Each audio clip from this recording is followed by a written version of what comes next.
The following is a dramatic reenactment of a rant that I spoke into my phone the other day. Content warning for depression and strong language. Creating has always been difficult for me for a lot of reasons, but one of the big ones has always been the idea of perfection. I know perfection is a myth. I know that I'm never going to create something perfect, and that the idea of creating something perfect, it's an impossible task, but I still feel compelled to try and put in work as if that's a real thing, but it doesn't work for me. My mindset is that perfection isn't real. I just want to make something good, and that's still too much. It's too stagnating. It holds me too tight. This idea of making something good, so then I don't make anything at all. That's not to say that I've never made anything, but most of the time when I'm thinking I'm gonna make something and I want it to be good, I just don't make it. I have so many ideas and projects I've started, concepts that I've fleshed out, written and produced, and they just never become anything. I don't think this is a unique struggle by any means. I'm not saying that I'm the only person struggling with creative problems, but I don't think that makes it any less important. I believe that the fact this isn't a rare problem, that so many people feel creatively unfulfilled, makes it that much more important to talk about, right? This isn't some one in a million thing. There are lots of people who are lucky enough to live lives where our biggest problems are creative unfulfillment. And that's an oversimplification. I wouldn't say that's my biggest problem, but it is one of the problems that plagues me, because if I was creatively fulfilled, then potentially I could do things that could help me with my mental problems, my feelings of inadequacy, my lack of confidence, my problems with socialization and communication.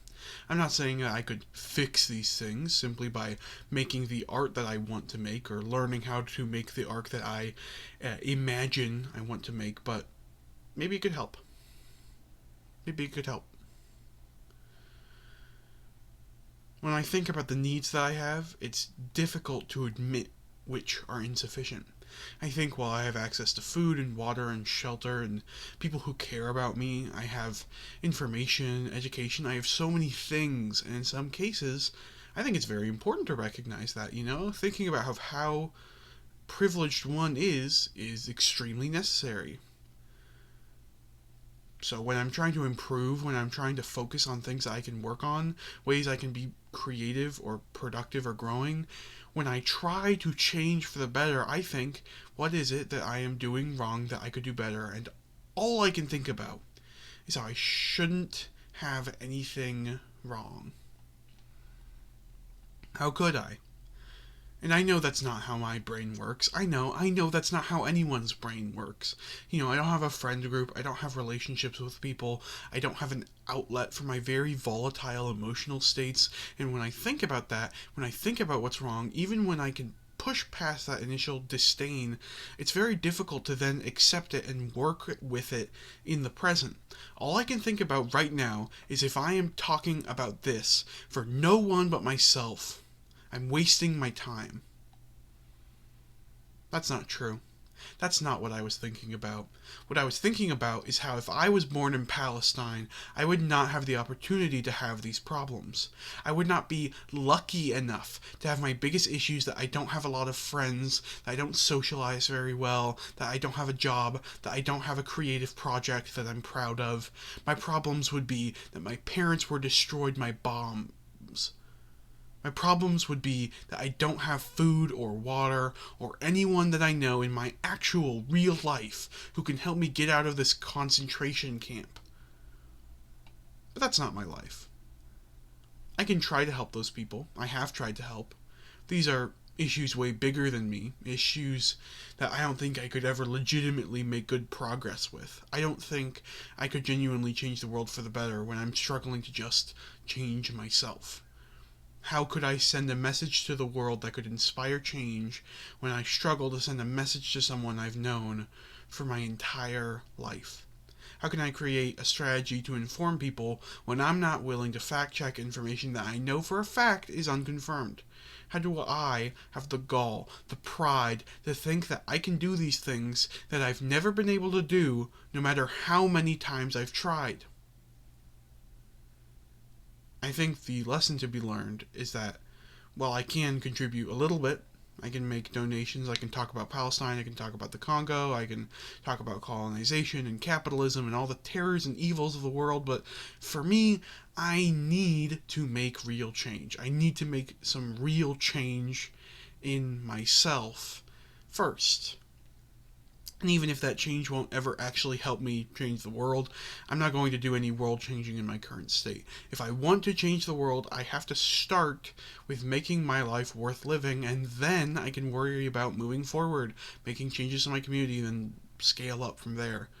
I don't think this is like a 100% ideal way to be going about things. Like, to be clear, I'm not saying I have to perfect my ability to socialize in order to have friends, for example. That's nonsense. It's an impossible task. I can't master how to be social or sociable before trying to work with a community. Working with a community can help me become a better person. But small scale change and improvements,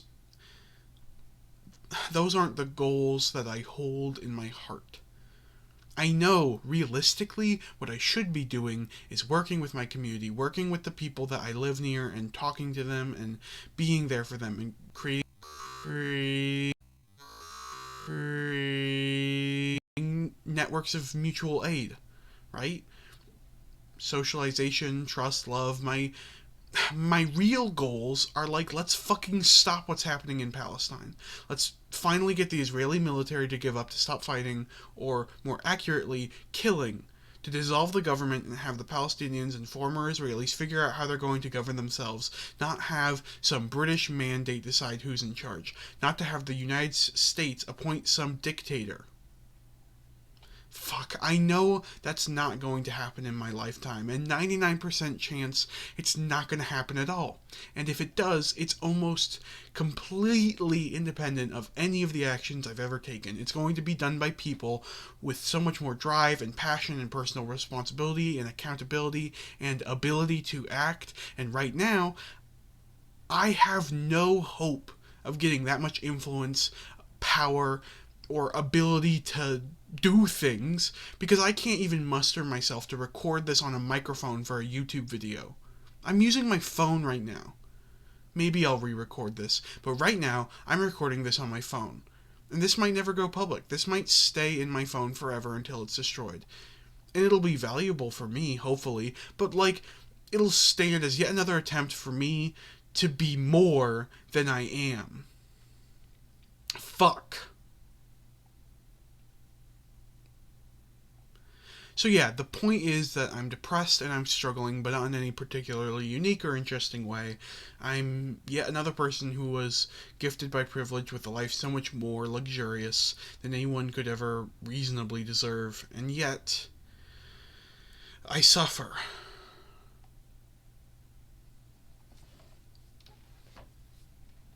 Camera set up, recording the kitchen. If I knew it was there, I would have an intent. I would act specifically for an audience that I know may never be realized, but I must assume they're there. I act as if there's not a camera, but an audience. I think about what I'm going to do. I think about how I want my actions to be perceived, and I tailor my actions to my perceived audience. But if that camera's set up and I'm not aware of it, I'm going to go into that kitchen and I'm going to do the same fucking shit that I always do, which is I'm going to grab a snack or I'm going to make spaghetti for the billionth time, and once in a blue moon, I might cook an actual fucking meal with some vegetables in it. And guess what? I'm going to eat it and then I'm going to leave. I'm not going to give a fuck about the message or the intent, and I can't express this through the medium of the internet without an invasion of privacy. I couldn't give you a real look into who I am or what my life is actually like because I cannot tell you. It's dangerous, but also it's embarrassing. I can tell you this, I can give you this narrative, this idea of what I want you to see, but I can't show you reality. I wasn't even hungry. I recorded that just for this video. And you couldn't even fucking see. Maybe from here. No, you could see it. but you couldn't see it very well. Can anyone show you reality? I don't know. I don't think so anymore. Not on the internet. What's real and what's fake, those ideas, those categories don't really mean anything anymore. They used to mean something, but the meaning and the usefulness of defining what is absolutely real and what's absolutely fake has faded. It's now this spectrum. I really do struggle with mental health problems in real life, that's not a lie. But how I convey that information and what I'm willing to divulge to the internet shapes that information in such a way that is inherently fake. Well, if I end up posting this or re-recording or something, just keep in mind that this video isn't really meant for you, whoever's watching. Not really. I'm happy you're here, if you are here, but it's not meant for you. It's meant to prove that I can do something.